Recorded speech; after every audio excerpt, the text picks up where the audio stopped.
Hey guys, Jessie here from Tonkadale, and today we're pruning panicle hydrangeas.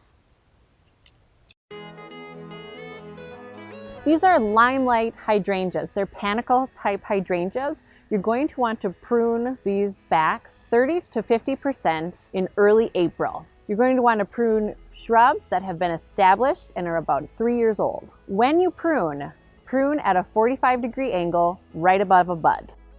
Above a bud, above a bud, above a bud. If you want to, you can save all the dry heads and decorate. This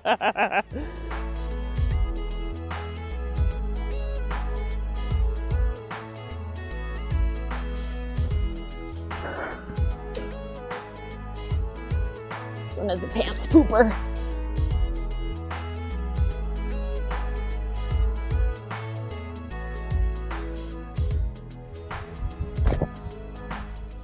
The floss is like so over.